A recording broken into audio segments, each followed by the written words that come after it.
very lucky to be with Eastside Arts Society because of their legacy, but also the impact that they have created and are continuing to build for our beautiful city. And also, while we're on that topic, I do want to mention that the land that we're on is the stolen and unceded traditional lands, ancestral lands of the Musqueam, Squamish, and Tsleil-Waututh nations, and we are grateful for their stewardship and care of the land since time immemorial. So as I mentioned, we're here on Hastings, here at the Eastside Arts Society office, and our show is to highlight different individuals and organizations.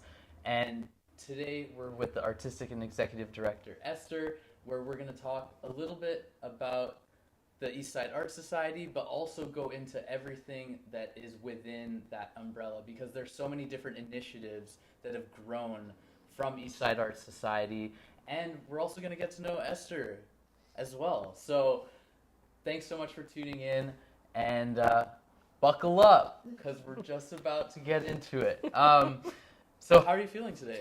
I'm feeling great. I'm feeling just wonderful, and I'm happy to be here. And I'm also really happy to be presenting the arts in East Vancouver. Very passionate about that because I grew up here, and I'm one of the few people that can actually say they grew up in East Vancouver, but this is my hood, as we used to say in the last century. But this is my area, and I'm very passionate about everything that goes on in the East End.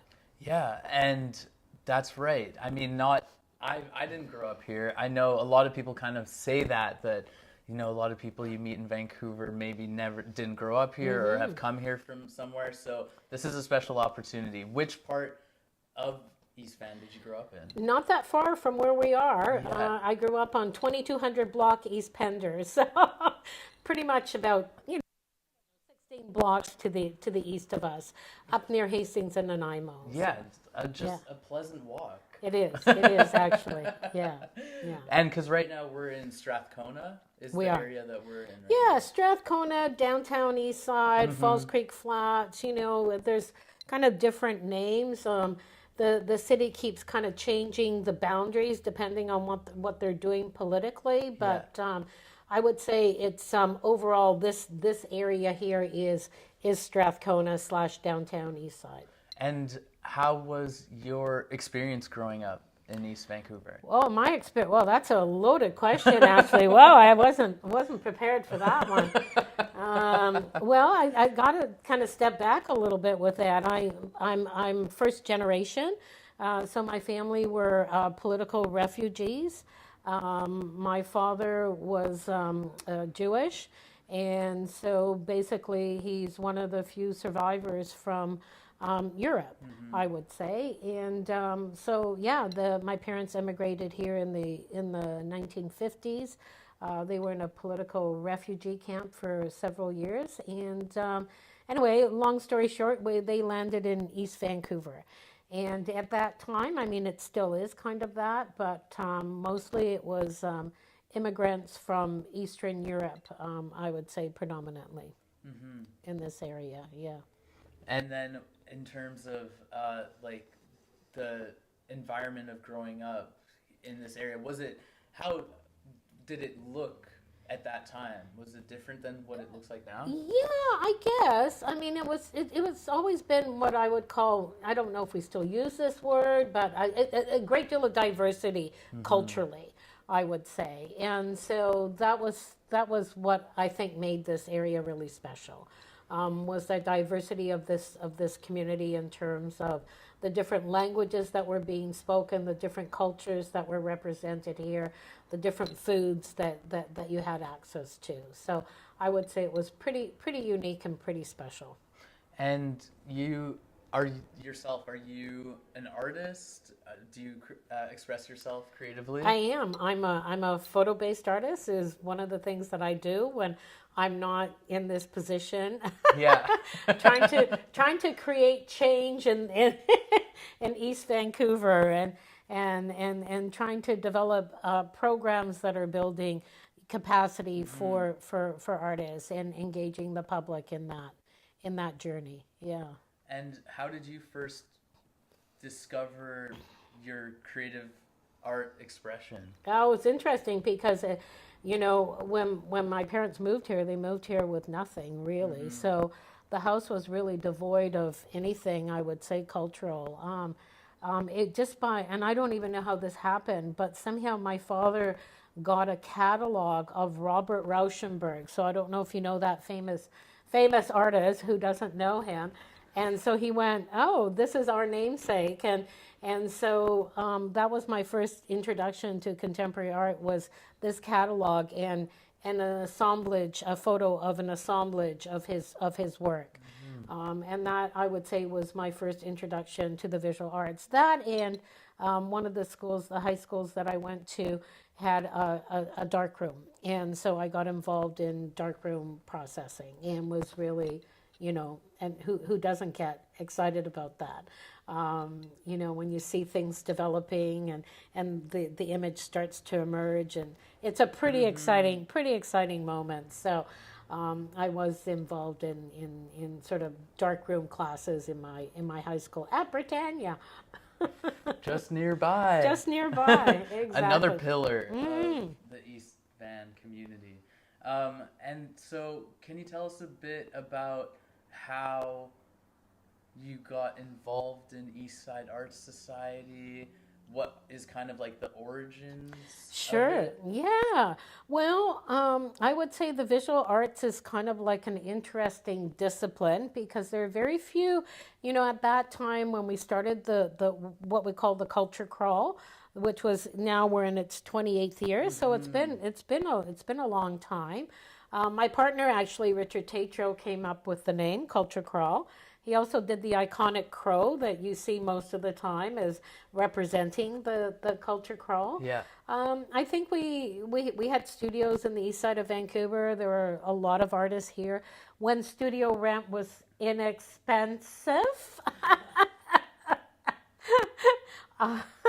Some of you might not remember those days, but some of us do, which is certainly not the case now. And so we decided to. There were 3 buildings, Parker Street. We were called Panaficio and the Glass Onion, and we sort of, at some point, kind of came together and said, well, why don't we do something jointly and cooperatively and collectively? And that was sort of the birth of the culture crawl, and it really was in response to the fact that there was very few opportunities for visual artists to show their work and connect with the public. There was a smattering of private galleries. There's a couple of artist-run centers, and then there are the bigger kind of institutions like the Vancouver Art Gallery and the Contemporary Art Gallery. But there were very few opportunities for artists to be exhibiting their work and connecting with the public. And we thought, well, we have our studios. Why don't we invite the public in to not only see the work, but to also kind of begin to understand the process and to see kind of what some of the influences are that are impacting an artist's creation and their art practice. So it really was always a bit deeper than just selling work. I mean, that clearly is one aspect of it, but it's only one part of that equation. It really is about engaging the public and connecting them with the artist practice, and them kind of seeing, behind the scenes as to what goes on and how an artist, is influenced by, some of the things that they have in their studios, and how they, if they're a printmaker, how do they create a print? What's involved with that? Yeah, that is. I mean, it's such a cool initiative because, like you said, it invites people into the working space of the artists. Yes. Whereas, like, if you go to a gallery or something, someone has just brought their work there and displayed it. So, giving that insight on the environment that the artists are working in, but not only that, as you said, there's so many factors that can influence the process, including the location, maybe the physical space. So yeah, I love that invitation to the public to get to see so much more. Yeah, and I have found over the years, including myself, when I first started stepping into galleries, I was really intimidated and I was a bit uncomfortable, and some of them were less inviting than others, so to speak. Yeah. I think we've all experienced some of that. I think that's becoming less and less a thing, but it certainly was when I first started to kind of, step into, some private galleries. Public galleries, not so much that, but private galleries, it wasn't necessarily the most comfortable place to be. And I think that that's the case for a lot of people. And I find that over the years of being involved with the Culture Crawl, now in the capacity as the artistic and executive director, that I talk to a lot of people, and they really do like the fact that it is inviting, and you don't have to be, you don't have to be an art historian to come and experience this world, and enter into these studios and have conversations with artists. You don't have to be an art expert.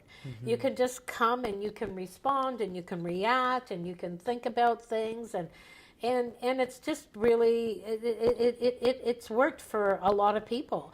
It's often their first sort of introduction to the visual arts medium, and I know that people have gone on and then ventured out into the other places that are exhibiting art, the private galleries, the artist-run centers, and the museums. So yeah, it's a great way for people to first enter and get introduced to the medium. Yeah, that direct approach. Also, as to elaborate, like you can also ask questions to the artists directly. I have a cousin who has been involved in the Culture Crawl, and so that was my introduction to the Culture Crawl, was through them, because they were participating and they invited us to come check it out. So yeah, and it was cool checking out their space. It wasn't only them in that space. There were maybe 5 or 6 other artists. So that, yeah, it opens up so much to discover. And it does. Yeah. And it really deepens the experience, that you have. And I found, people coming into my studio, just the reactions and the responses that people have to your work, and everybody is different in terms of what they're seeing in a piece or what they're not seeing in a piece. And even for myself, I mean, of course I go around and I try to see some of the new artists that are participating in the crawl, and I'm always surprised by the work that's there.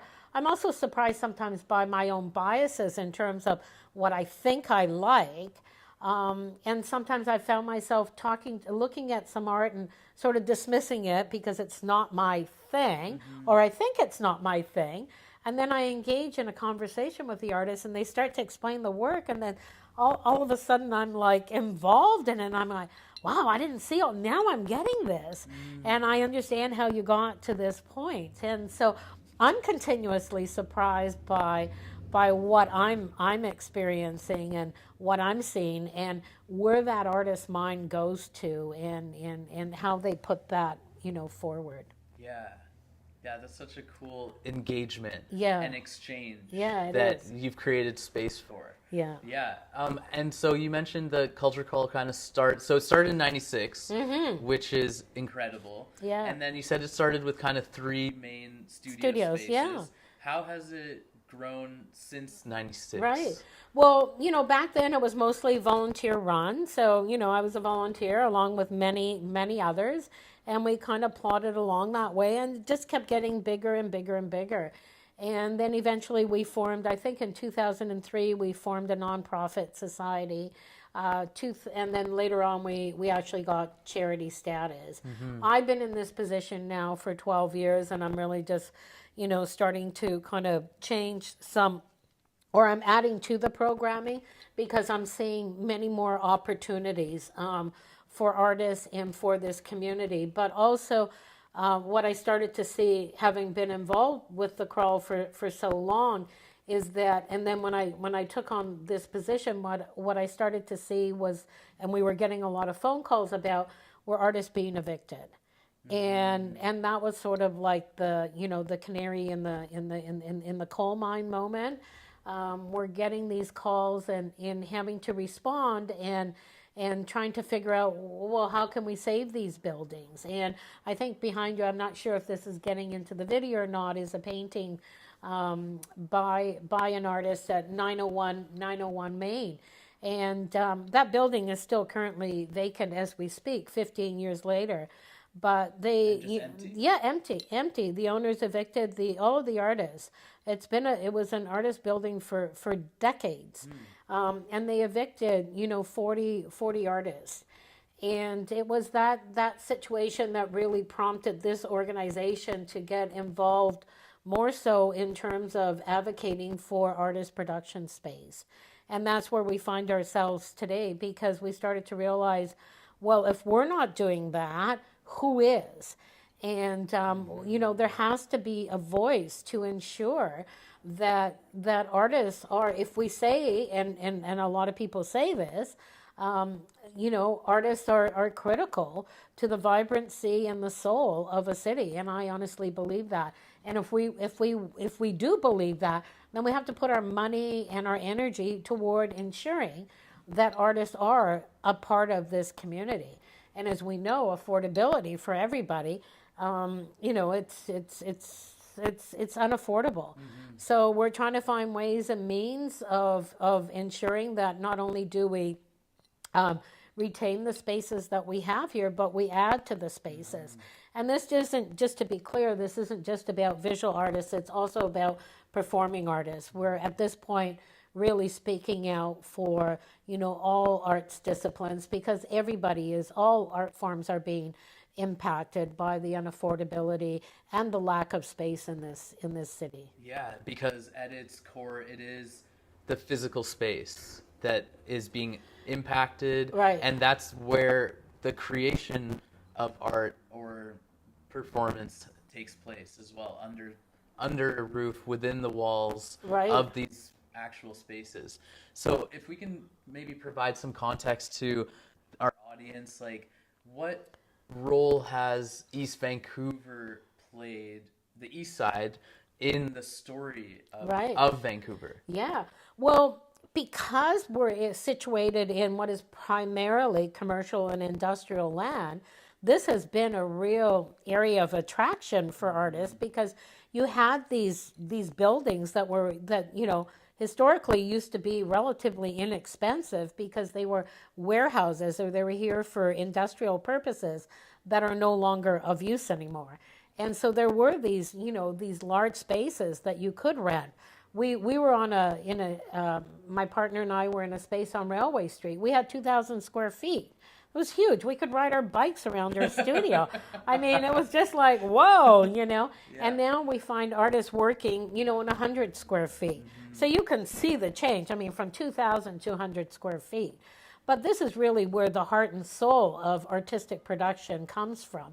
It might land in other parts of the city, in the different theaters and galleries, but this is really where this is where the work happens. This is where the rehearsals happen. This is where the development of art happens. And we started to realize, we did a study, which I'll just point out. Yes. City without art, no net loss. And plus, exactly. Thank you for noting that. Very important. And through doing this study, which I might add is an award-winning study by the planning associations.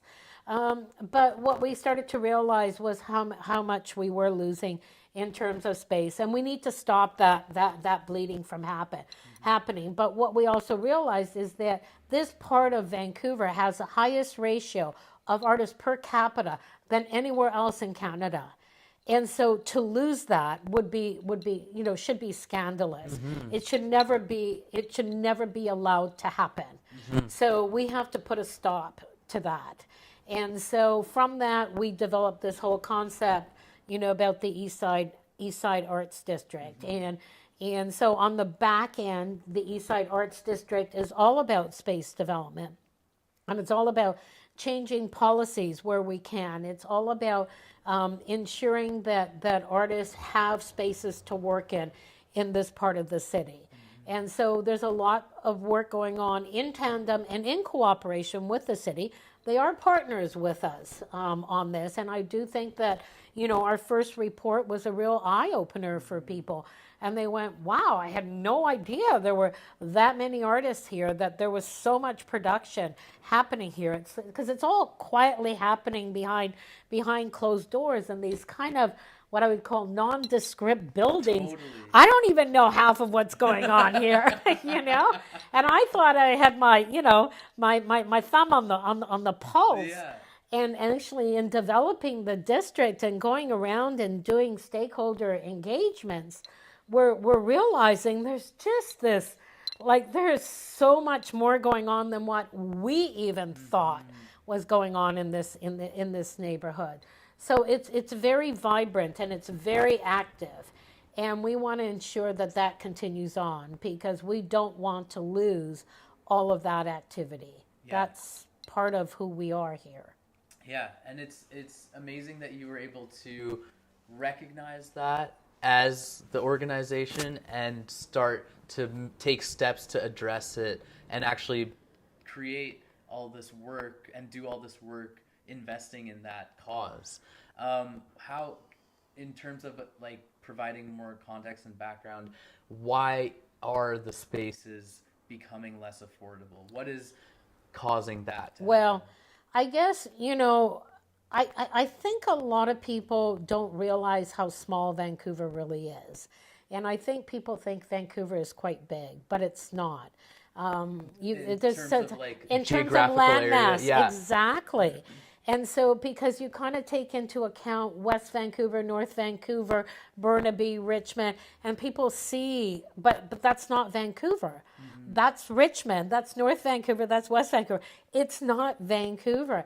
And when you really look at, if you really look at Vancouver and you think about it in this way, Vancouver is 120 blocks north-south, give or take, 120 blocks east-west, give or take, and then you have the downtown core. And that's really it. It's not huge. And so the competition for this land is immense. Who doesn't want to live here? I grew up here. I love it here. I love the mountains. I love the water. I love the nature.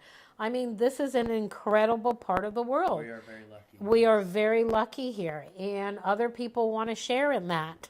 Yeah. As we've seen. And so the demand here, and also the shift in terms of real estate is now looked at as an investment tool. When I was growing up, it was really about, getting a home and having a home, and that's what you lived in for the next 40, 50 years. That's really shifted. Real estate is seen as something that you invest in, either for, temporary accommodations like your Airbnb, or something that you hold on to, as opposed to putting your money in stocks and what have you. So there's been a real shift, a societal shift in terms of how we view real estate. And it's really moved away from it being, a home and something that provided shelter into something else. So when you look at all these different factors, you see, the demand is there for what is a very little bit of land, real estate. There isn't a whole lot. So how do you work within that and those constraints and still ensure that you have what is important to have in a city, which is your arts and cultural communities still being able to survive here? One of the things, of course, that we focused in on is focusing in on commercial and industrial land. And that's where the kind of the economic lands are, and what you need in order for a city to survive. You need a place where people are working and making money in order to survive, in order to live. So this is an area that we strategically have focused in on, because housing isn't an issue on these lands. I can't compete, or we can't compete with housing. Housing is critical here, and there's a huge shortage and a huge demand, and we need to have more housing. But how do we balance having an artist studio versus a place for somebody to live in? So recognizing that, we don't want to compete with housing, but we can develop artist production space in commercial and industrial lands. Yeah, and I mean, what you were mentioning about the shift in perspective of real estate is, and that can be applied like on an individual level, right? But then in terms of the East Side being commercial, more commercial type of zoning or those types of buildings, Right. then it also plays into these bigger players like developers, land developers, or who are also, there's a super high demand for that commercial land to build. They could be building housing, but they're taking away space that could potentially be for working studios. Sure. But in commercial and industrial, they can't. I mean, the zoning prohibits that. Okay. So that's where we feel like we have the greatest opportunity in terms of developing artist production space. And I think that there are ways that we can all work together. I mean, developers do what they're only allowed to do. And they can push and they can influence and do those kinds of things. But ultimately, it's the city saying, yes, you can, or no, you can't. A developer can't just go and plunk down a building and say, I'm going to do 40 stories here, and you can't stop me. That's not the case. I can tell you that. That's not happening. So I think we all need to work together and say and look at how can we work together and ensure that artists are part of this community, and that we do have spaces that we can work in. And I think that, the city has lots of different policy tools that it can put forward. Density bonusing being one of them. Community amenity contributions are another. Density levies, another. So the city actually has a lot of tools in its toolbox that it can actually utilize to ensure that there are adequate artist production spaces within this community, and that's what we're working on. And so far, I think the relationship has been, and the partnering has been really good. It's slow and it's incremental, and we're not seeing anything big just yet. But it is going to result in more artist production space. There's no question in my mind. I think we're heading in the right direction, and I think that the Eastside Arts District is contributing to that. So as I mentioned in the back end, it is working with the policymakers, the people at the city council and staff. And on the front end, I think what's going to create a healthier and more vibrant community is the public-facing aspect of the district, which is people knowing about the different activities that are happening here, and creating this ecology, this really kind of healthy and vibrant arts ecology that can happen here and thrive here, where people would go on the website and find out that somebody's doing a rehearsal and they want people to come to the rehearsal. And so somebody comes to their rehearsal and then they go, oh, I want to go over to one of the craft breweries and I'm going to go and have something to eat and a beer. And then I'm going to go to a performance at the Cult or at the Fire Hall or at the York Theater, or anywhere else, because there's lots of other hidden gems that are offering performances within the community.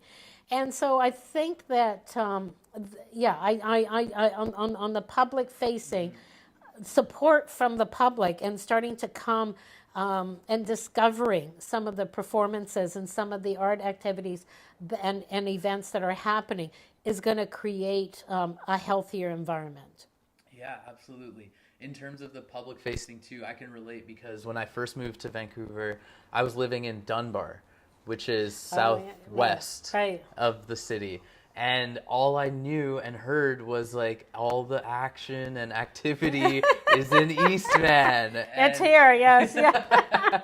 Yeah, and so last year I was fortunate to get the opportunity to live in East Van, and that's where I'm based now. And I'm still just getting to know all of these places that are tucked in like discrete areas. Yeah, you wouldn't know unless you took the decision to walk down the street, and then saw that there's this a like creative lab, or all sorts of Yeah. different interesting spaces and of different disciplines Yes, too. exactly, Yeah, exactly. and it's so cool because the culture crawl especially opens everyone's studios to the public. So, but the amount of studios that you have access to is massive. It's true. It's true. Yeah.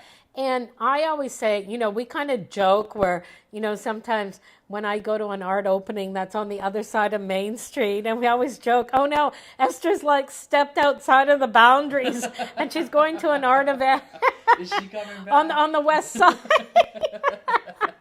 Because I rarely leave the east side, and there's rarely a reason for me to leave the east side, except I do go to the Vancouver Art Gallery, and I love their exhibits, and there are other galleries that I do go to, but we often joke that, I rarely step out of the east side because there's just so much activity here. There's just so much to see and participate in. And I also think that the Eastside Arts District is going to even contribute to even greater opportunities.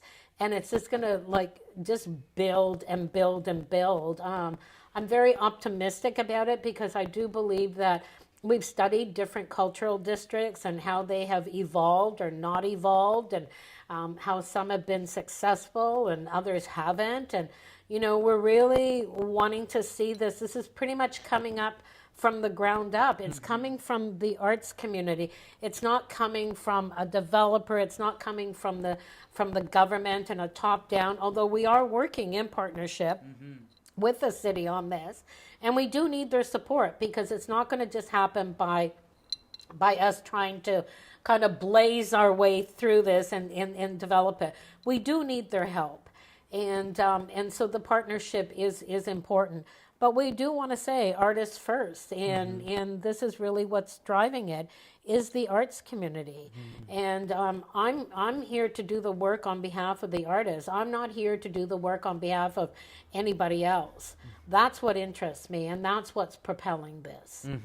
And the Eastside Arts Society, as it says in the name, that is, the organization is representing the artists. And I mean, based on what the reputation of East Vancouver, like the artists contribute so much to how East Vancouver not only is known, but how it's actively lived every day. So yeah, that's really cool. So let's trace a little bit of the history, I guess. So Culture Crawl started in 1996. Then Eastside Arts Society, as the nonprofit and now charity, Yes, we're charity. was Yeah. created in 03? 2003, yes. Yeah. And it was actually the Culture Crawl, and we Yeah. changed the name I think it was maybe 4 or 5 years ago, Yeah. because we started to realize that our programming and our mission was far greater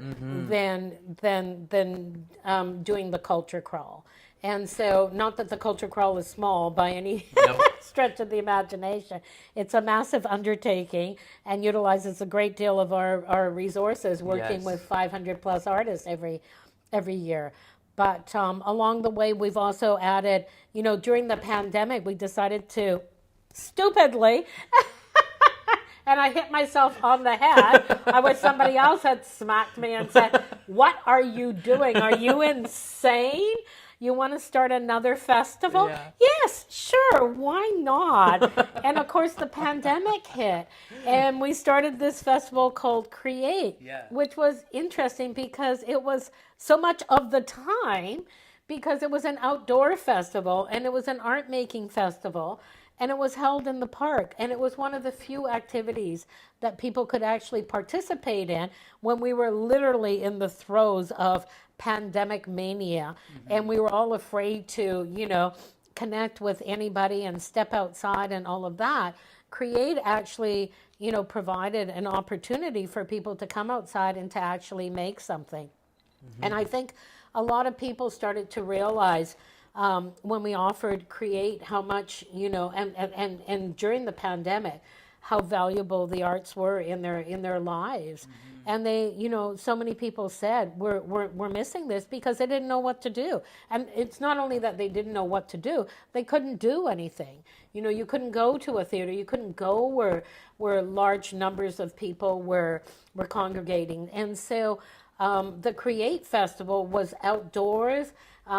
There was distance between, the individuals creating the work. It was, only 10 people per workshop, very small scale. And so we sold out. People loved it. Yeah. And it was like literally of its time, which we didn't know that was going to happen. We had no idea. But it worked. And so we've continued on with that festival, although we're now kind of rejigging it. And we're realizing, we really want to branch out, and we really want to start finding ways to just connect all of the artists within the community. So we are taking Create one step further. It's, more of an organic step, and we're moving it into what we see as eventually being called Arts Festival, so that we can incorporate not just the visual arts, but we can incorporate the performing arts. And so that's evolving into something that hopefully one day will be quite a big festival that really celebrates all of the arts and all of the different art disciplines and activities that are happening within this community. And also, so we also touched a bit upon the report, A City Without Art, No Net Loss Plus. Yes. And I just wanted to go back to that for a sec, because it mentioned on the website that report was also a big part of creating the Eastside Arts District. Definitely. Yeah, so can you tell us a little bit? I think maybe we've touched on it a bit, but maybe can you elaborate on what went into that report and what you found? What were the findings? Yeah. I think that the report has been a real catalyst for many things. I think that the report really, because the people at the city were saying, we kept calling them up and we kept talking about 901 Main, and then we'd call them about this studio closing down and that studio closing down. And they said, well, we can't take this anecdotal evidence and we can't, or stories that you're telling us, and we can't do anything with them. And so we said, okay, what do you want us to do? And of course, they need numbers. Yeah. So we gave them numbers. We gave them a lot of numbers. And they like that. But the thing is that we were able to do that. And the reason we were able to do that is because we had a database of all of the artist studio spaces within this area. And so it was then a question of adding on those new spaces that we weren't familiar with, or that artists in those spaces don't participate in the crawl. So it was, I'm not saying easy for us to undertake this, because let me tell you, it was not. But it was easier for us to do this because we were already starting with this really great database. And so to be able to take that and then look at where we were 10 years ago and where we were at now, and then look at the losses that was already happening in terms of artist production space, and that if we continued on, not only are we going to lose the arts community, but we were also going to lose the crawl. Because if you don't have artist studios, what were we going to open our doors to? The few art studios that people own, or that they have long-term leases on, or so it would be very few artist studios, and so we would lose something as unique as the culture crawl. And so, it was a real kind of epiphany for us to kind of go, this is critical. We're really at a critical stage here. And we need to do something. We need to do something about it. And, unfortunately, it took those numbers for people to kind of wake up and say, this is critical. And something needs to be done. And so I think we're moving. Progress is slow, but it is progressing. One step at a time. And one step at a time is better than no steps. Yes. You know what I mean? Yeah. And so, what I would have liked to have seen happen yesterday might not happen until 2 years from now.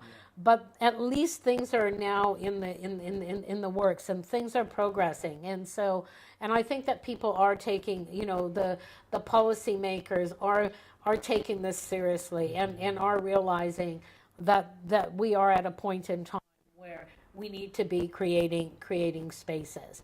And this document definitely has contributed to that. Not just here. I mean, I'm proud to say that this is being now cited right across the country, and a lot of different municipalities are using this document to talk about artist spaces in their municipalities. So this is having a far greater reach than just this area. And so it's been extremely impactful. And what about the no net loss plus? What's that? Well, what we're saying is that we don't want to see any loss, and Yeah. then we want to see plus. So we want to Yeah. see, spaces added. Yes. So that was an intentional thing. Nice. We don't want to maintain. We want to add to space, and that's where the plus is. We want what's here now, and we want more. We want More! In fact, yes, much more. Oh my goodness, how did that lead into that so naturally? I had no idea. We want more. Are you watching this? We want more. Wow, that's just so great. That was so good. Yes, and also, I think one thing with the report and the fact that you were able to communicate in a way that was received, it's all part of building awareness too. Yes. About this, what's happening in terms of the properties or the studio spaces, artists being evicted, and because a lot of people don't have the awareness of that. So it is very commendable, all of the work you're doing, and it is slow, but eventually I think that awareness will grow quicker and quicker to create more impact for the work that you're doing. But one thing I did want to mention that's, I believe, is in the report, they talk about how the significant amount of artist studio spaces lost on the east side are due to rising land values, which we talked about, land speculation, and increasing property taxes, which has meant rising rents, redevelopment, and the loss of cultural production spaces.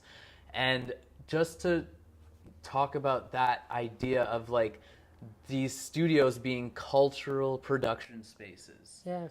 Can you talk a little bit more about how the actual culture of our city is impacted by these spaces and people having spaces to create art? Well, if you don't have spaces where people create art, then you don't need you don't need the performance halls, you don't need the Playhouse, you don't need, the Orpheum, you don't need the Vancouver Art Gallery, you don't need the Polygon Gallery, because if artists aren't creating and making work, then you don't need all of these other spaces. So I think people need to see things, on the spectrum. You need emerging artists who then develop into mid-career artists who then, show over here and are part of the Venice Biennale or what have you.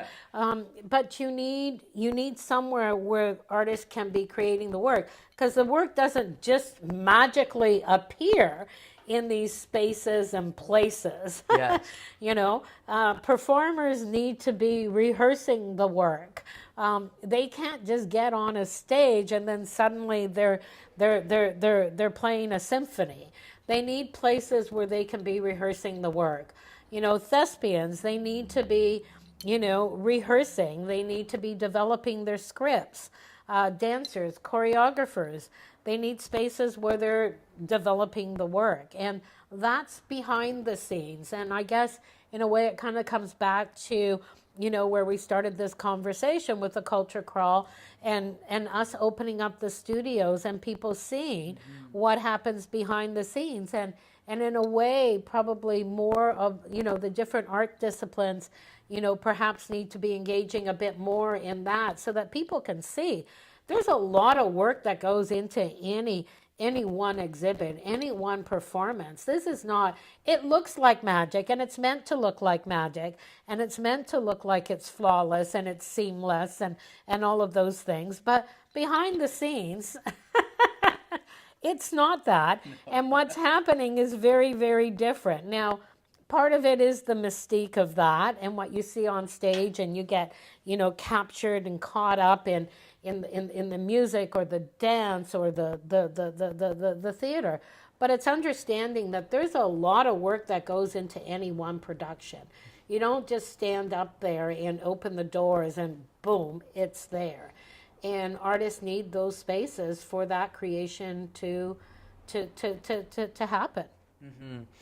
And even aside from performing arts, but also visual arts, to the space to develop their style, for example, or explore and just play around. Even like the whole idea of playing and art go so well together, and I think maybe that playfulness would be taken away as well. Well, and what I'm seeing, and a lot of people don't understand this yet, but you said to me earlier on about visiting. I can't remember whether it was a family member who's the artist, or a friend of yours, and that they were sharing a studio with 5 or 6 artists. Now that's great on some level, but on another level, what we're seeing is that artist spaces are getting smaller and smaller and smaller and smaller. And when you go from, I said 2,000 square feet to 100 square feet, and then artists are thinking, well, how do I create work that's probably this big? And what is that doing? And when you're talking about the playfulness, but I'm talking about the development of the art form and about the discipline.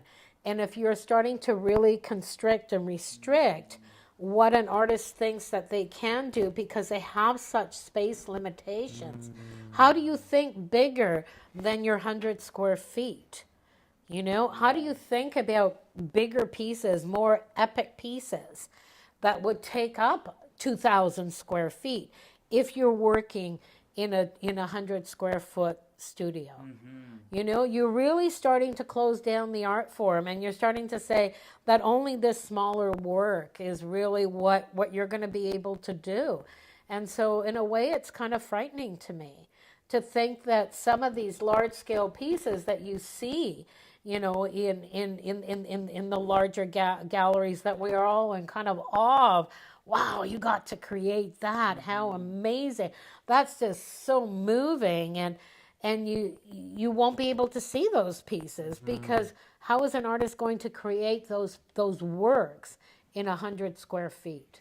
Almost like the scale is relative to the space. Like Almost. The scale of what you can create is impacted by the size or scale of your studio. It potentially it is, can. And I'm seeing it happen. Yeah. I'm seeing it happen more and more.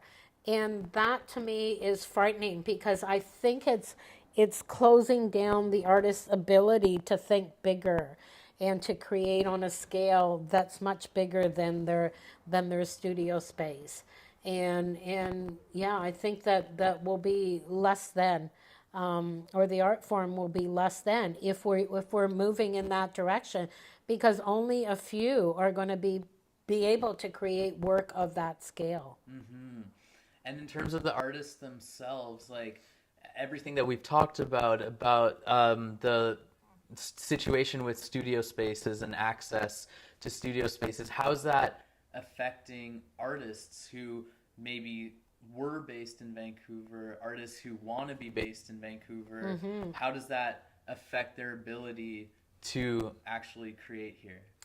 Well, we're seeing a lot of artists move. I'll be perfectly frank. Just leave the city. Just leave the city. Yeah. I think people have just said, it's too much. I can't be doing this. I can't afford to do this any longer. It's just too much. Trying to make a living being an artist, supporting the studio space, and then also supporting your live environment, and then you throw in trying to raise a family. Well, that's it. I mean, these things are just way too challenging, and so we are seeing artists move. And that's another thing that I don't think people really understand, the impact that's going to have on it. I'm always thinking on this sort of evolutionary kind of train of thought. What is that going to do to the art form? Because are you using, you're losing some really good artists. You might be losing artists that perhaps never would have pursued it anyway, and that's one thing. But are you also losing those artists that would have really contributed something so meaningful and so profound that we'll never know. We'll never know the answer to that. But we're losing good artists. And so, and then once they shut down, then what are you left with? Only those artists who somehow are able to afford this space in this place at this particular time. And so you're going to see less and less artistic, and creativity. It's just going to close. Again, it's not going to happen like in the next 10 years, but it's certainly, if we continue this way, 20, 30, 40 years, it's closing the art form down. Yeah. You need places and spaces where people can express themselves. Bigger than 100 square feet. It's so true. I mean, I think of, like, I have experience with the Beaumont Studios, which is technically on the west side, but yes. but that's another one that I have experience with where they face so many challenges because of the property taxes, but it provides a home to over 100 artists, and it's been around for 20 years. This is their 20th year, so it has that impact of having a community built around it, but also the physical space and gathering space for events and other things like that. But it's one where, I see that threat happening over the past couple of years, and that if it shuts down right there's not only 100 artists who actually use the space, but the wider community who gather there, who go to events there. Exactly. It's huge. Yeah. It's huge. In sometimes the policymakers, they don't see that. They don't see the impact of that. I mean, you look at in this community, you look at Parker Street. I mean, there's 200 and plus artists there. What would happen if something happened to Parker Street? I don't think anything is. Yeah. Just to reassure everybody out there at Parker Street, I think it's all good myself, from what I'm aware of. But, you've got this like incredible, iconic building that has 200 plus artists.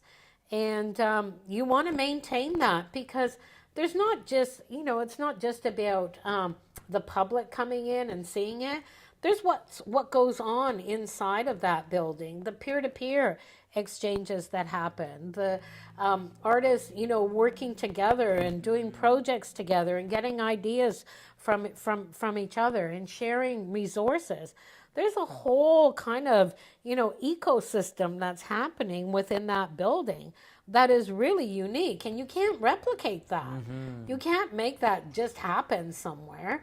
And where would you make that happen with that many artists? Where is there a building that can accommodate those, that many artists?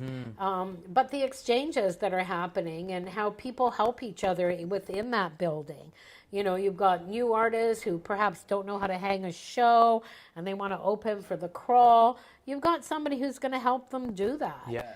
Help them price their work, help them clean up their studios so it looks like, people want to come in and look at the work. And, all of those things happen. Those are kind of intangible kind of impacts that things like the crawl has, buildings that have, like the Beaumont buildings that have, those that many artists within them, that are really important, but they're intangible and they're kind of hard to quantify. But that's what's making those buildings tick, is that there's this whole kind of internal exchanges that are happening. That's so true. The collaboration, even just having all these people around you can bounce ideas off of, those interactions it's so true. You can't really measure them, but they add such an integral part of that ecosystem, as you said. Yeah. And a lot of visual artists are singular,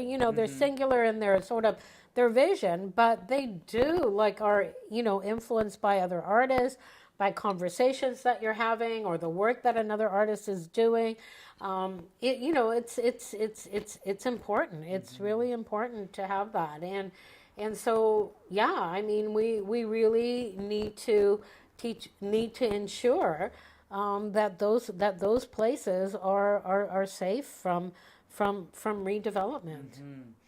And so we're talking a little bit about the culture crawl. I want to go a little bit into it. So would you say it's kind of like the core programming of Sure. Yeah, the I would. Eastside Arts Society? Yeah, I would. I Yeah. mean, yeah, it's something that a lot of people are. I'm surprised actually that there are people who don't know what the culture crawl is. But and then people say to me, "Oh, well, I talked to somebody and they didn't know what the culture call was," and I said, "Good, that's an opportunity for you to tell them, because I don't believe that everybody knows about the culture crawl." And so I when I hear that people don't know, then I feel like, yes, we need to reach that much further. And so we attempt, with our marketing and publicity campaigns to do that, and to deepen that reach every year. And we've been successful in doing that. Yeah.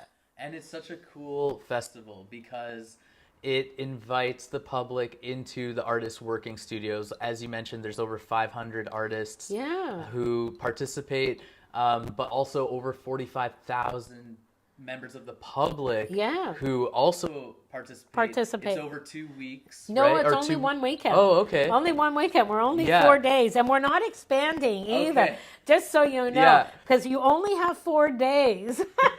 That's all you got to come and see everything. Yes. That's it. So you're either here or you're not. Yes, and it people are walking outside. So it's like open studios, but you're actually crawling from one to the other. From one to the other. Yeah, outdoors. Yeah. Walking through the area or neighborhood. Do you recommend people make a plan for their culture crawl, or just wing it?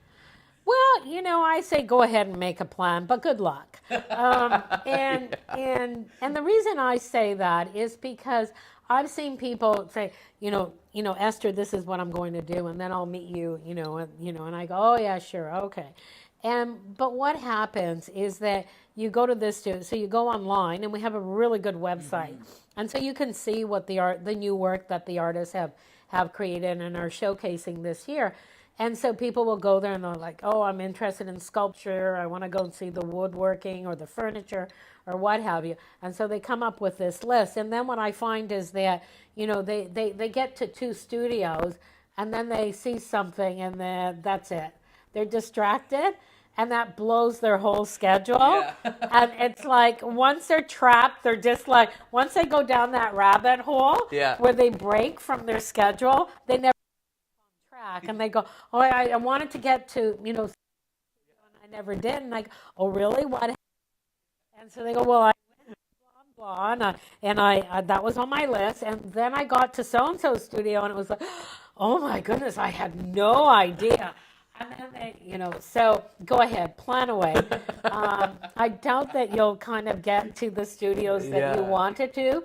But, and that's the beauty of the crawl, is that there's just always something new, always something unexpected that's just going to draw you in and take you to places that you didn't think you would end up. And so, and then also you run into somebody, and this happens to me, and they go, oh, Esther, did you go to, and I said, no, well, you got to go see so-and-so's work. And I'm like, okay, that's where I'm going now. And so it happens to me all the time. And I'm trying to see some of the new artists that have come in. I can only see so many because I'm only one person, and there's I can only be in one place at any one time. And so I do try to get to as much as I can, but it's really difficult. Yeah. It's really difficult. And that exploration and discovery is such an amazing part of that experience too, where you will get distracted. Or your path will go in ways you couldn't have expected, which leads just to incredible surprises or stuff you couldn't have planned, spontaneous experiences, which is such a cool aspect of it too. It is. Just go with the flow. Go with the flow. flow.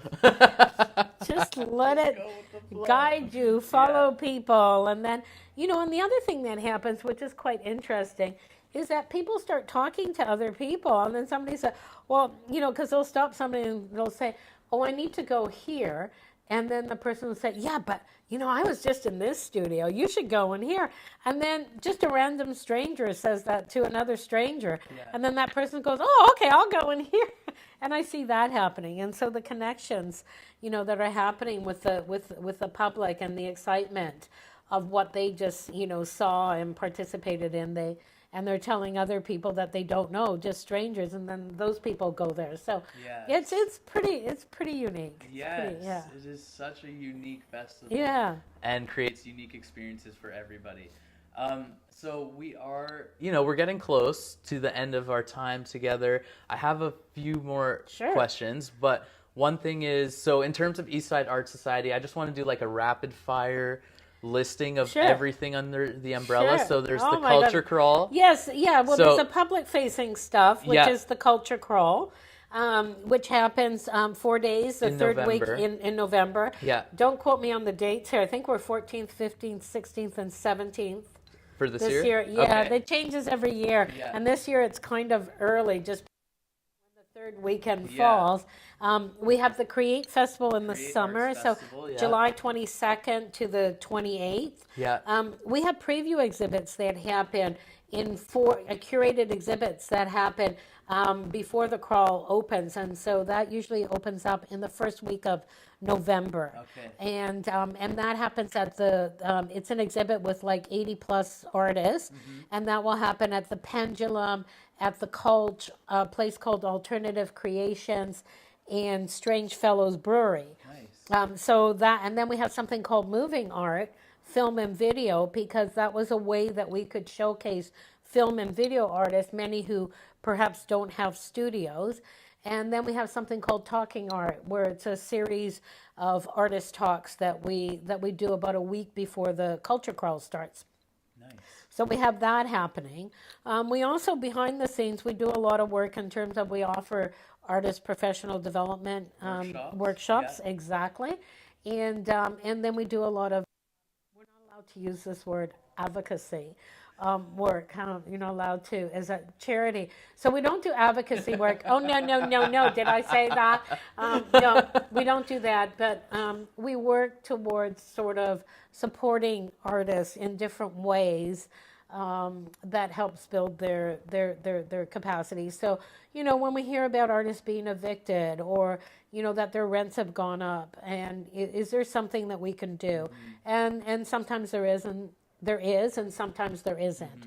But we're certainly here. We certainly listen. We certainly try to do whatever it is that we can do to support artists.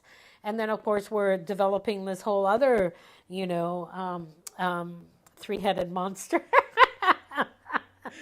As if we didn't have enough work to do, called the Eastside Arts District. Yes. And we really want this to become a big thing. And both in terms of the public, finding the different, art activities that are happening in this community, but then also on the back end, strengthening the arts community, and then space is really the critical component in doing that.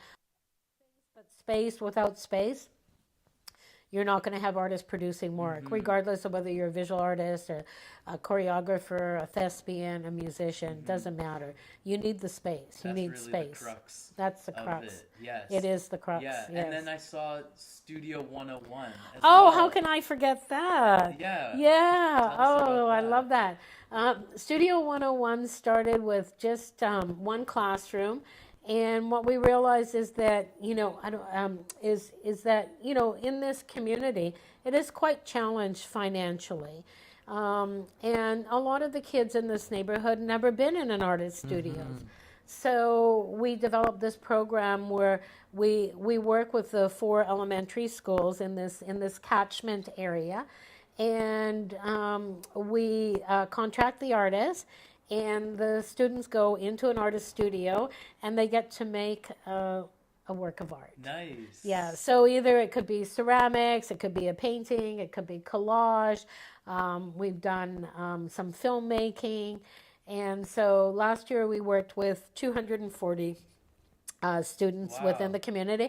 It's free for the schools and for the students, and it's kind of a good time of year because then the students get to make something that, you know, it can be a gift either for, you know, during the holiday season, whether it's Hanukkah or Christmas or, you know, something that they can give to their parents or their caregiver or whoever. But a lot of these kids, you know, we work with grade 5 to grade 7. And they come into the studio and they're just wowed by, you know, these environments because they're pretty wild. You know, some of the things that artists have, like skull heads, and you know, you know, artist studios are intriguing. There's no question about that. And so the kids they've never seen anything like that. And they love the freight elevators in some of the buildings that we take them in. I mean, it's a whole new world that's opened up for them. And it's one of my favorite times of the year. You know, the crawl comes down, and then we get to take these kids over into these artist studios, and just the wow factor and the awe. What is this? Where are we? What's going on here? What world have we walked into? Really, it's just like, I mean, if you think adults are in awe, and then you see these kids, they've never seen anything like it. Oh, it's fantastic. It's a great program. We started it 15 years ago. Wow. As I said, we just do the fundraising and make sure that, you know, we're able to support the artists because we don't ask the artists to do the work for free. Absolutely. That's part of what we're all about as well, is that, you know, we're about building capacity for artists, and everybody likes to ask artists to incredibly giving, you know, but at the same time, they also have to make a living and they have to eat, and they've got children to feed and they've got rents to pay. So, but you know, the artistic community is one of the most giving communities. And I know, you know, a while ago, a few decades ago, one of our not so enlightened prime ministers said something about artists, that all we do is we go to gala dues, you know. We just go to these galas and we're just like eating and we're just drinking. And I was just so irate over that because one of the reasons that galas, you know, exist and the way that they make money is because so many artists contribute to those causes. They contribute to cancer and diabetes and you name it, they contribute, because artists are, to me, one of the most giving, you know, groups of people. And the reason that those organizations are able to make money is because artists have donated artwork, whether it's performance or, you know, a painting.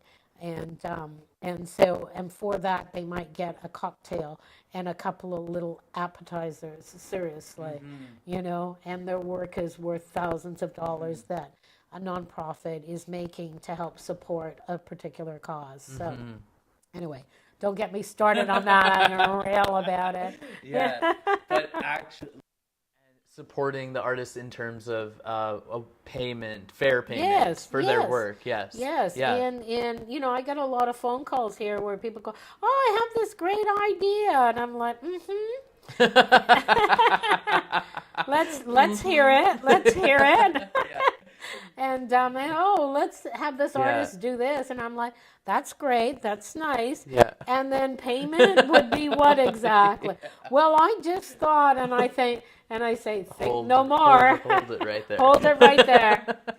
You know, if you're willing to pay for the artist to do this mural or to do this work, fine, I will promote that. But if you're not, I'm, you know, think about it. You know, or dentists, doctors.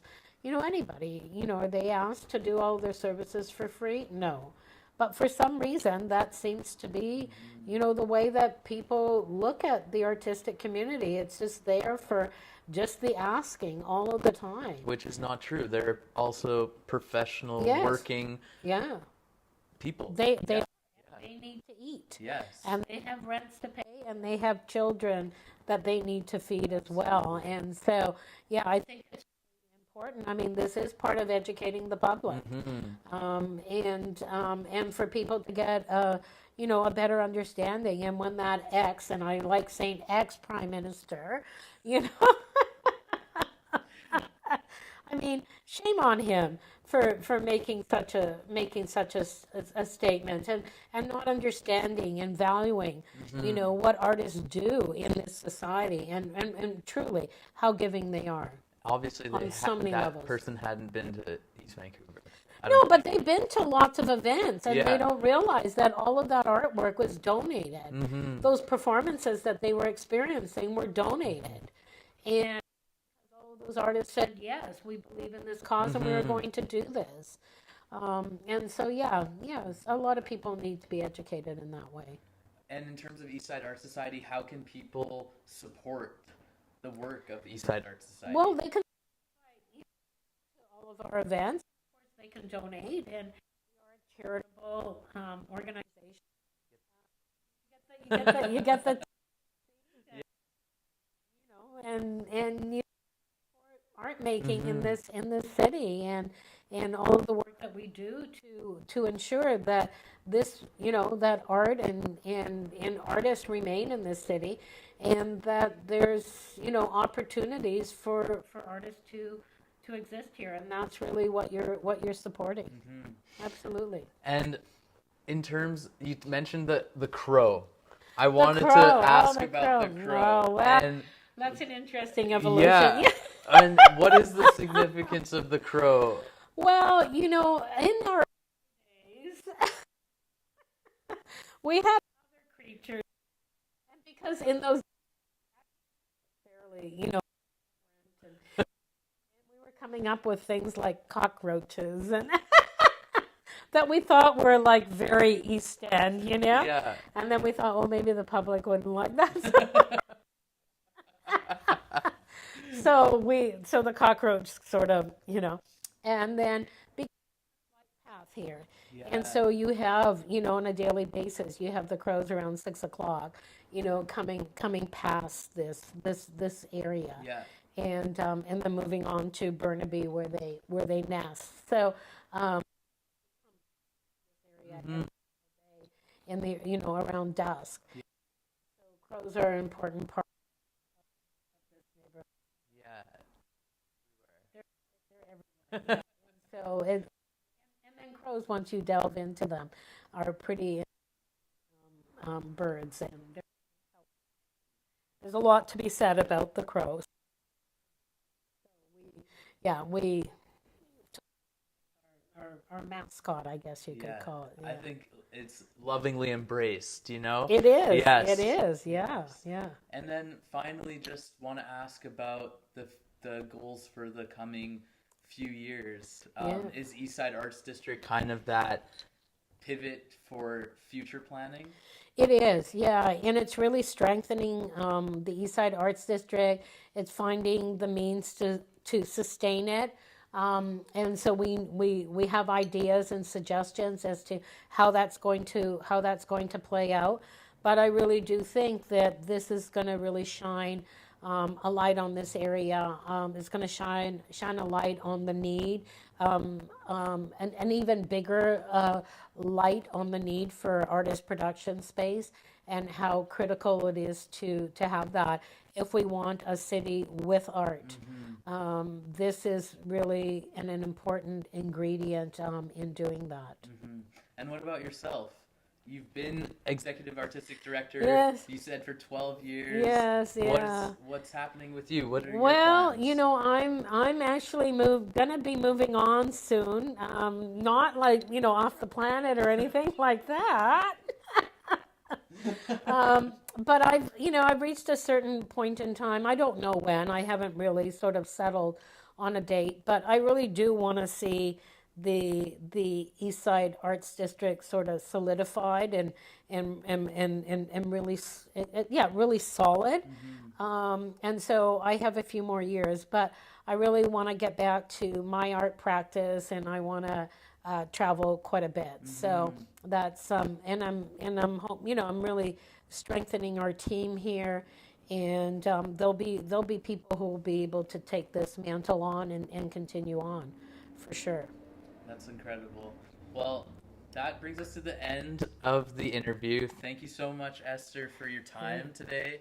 Also for just opening up and explaining thoroughly all these different aspects of the Eastside Arts Society, because it does encompass many facets. We got the Eastside Arts Society, the Culture Crawl, we have Yeah. the Create Arts Festival, the study, Yes. and A City Without Art, No Net Loss Plus, and now Eastside Arts District and Studio 101. So thank you so much. I feel like we provided a lot of information about the organization and all its initiatives. That was part of our goal today. So thanks for watching. Thank you so much for your time, Esther. Thanks for inviting us into the office. Thank you for having me. It's great to have this, as an opportunity to talk about the work that we do and to further kind of expose it. People both within Vancouver and beyond those boundaries. So really appreciate having this opportunity. It is our pleasure. This has been a jazzy production. We want to shout out Tellus and StoryHive for funding this show. This has been Vancity Beats, Eats, and more.